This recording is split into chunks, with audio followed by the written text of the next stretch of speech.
Praise the lord, హల్లెలూయా. ఈ మధ్య కాలంలో అమెరికాకు చెందిన చార్లీ కిర్క్ అనే దైవజనుడిని చంపేశారని నేను వీడియో చేశాను కదండి.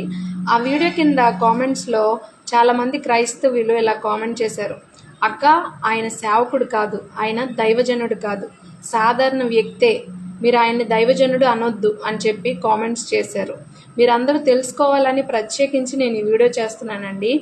ఎఫెసీయులకు రాసిన పత్రికలో 4వ అధ్యాయంలో ఇలా రాయబడి ఉంది, క్రీస్తు పరిచర్య ధర్మము అంటే దేవుడి పరిచర్య జరిగించడానికి కొందరిని సువార్తికులుగాను, కొందరిని అపోస్తలుగాను, కొందరిని కాపరులుగాను, కొందరిని ప్రవక్తలుగాను, కొందరిని ఉపదేశకులుగాను ఆయనే నియమించుకున్నాడట.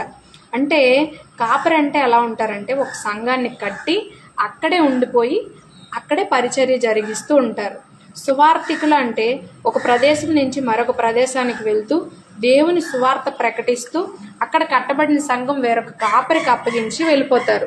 ఎగ్జాంపుల్గా బైబిల్లో ఉన్న అపోస్తలులందరూ కూడా సువార్తికులే అని చెప్పొచ్చు. ఇంకొంతమంది ఉపదేశకులు అనగా స్పీకర్స్, అంటే పెద్ద పెద్ద మీటింగ్స్ కొంతమంది పిలుస్తూ ఉంటారు కదా, వాళ్ళు దేవుని గురించి ఉపదేశిస్తారు. మరి కొంతమంది సంఘాన్ని కట్టుతారనమాట. అంటే అందరూ చేసే పని ఒకటే కానీ వే మారుతుంది కదా. అంటే దేవుడు పరిచర్య జరిగించిన వారందరూ కూడా సేవకులే. అసలు సేవకుడు అంటే అర్థం ఏంటి? పనివాడు. దేవుని సేవకుడు, దైవజనుడు అంటే ఏంటి? దైవం పనిచేస్తున్న సేవకుడు, క్రీస్తు కోసం పనిచేసేవాడు అని అర్థం. మరి ఆయన క్రీస్తు కొరకే కదండి పనిచేశాడు. ఆయన ప్రతి మాటలో క్రీస్తుని చూపించాడు. కాబట్టి చార్లీ కిర్క్ గారిని దైవజనుడు, సేవకుడు అనే మనం ప్రొనౌన్స్ చేయాలి. ఇంకా అనేక దైవ సంబంధమైన విషయాలు తెలుసుకోవాలనుకుంటే ఫాలో చేయండి.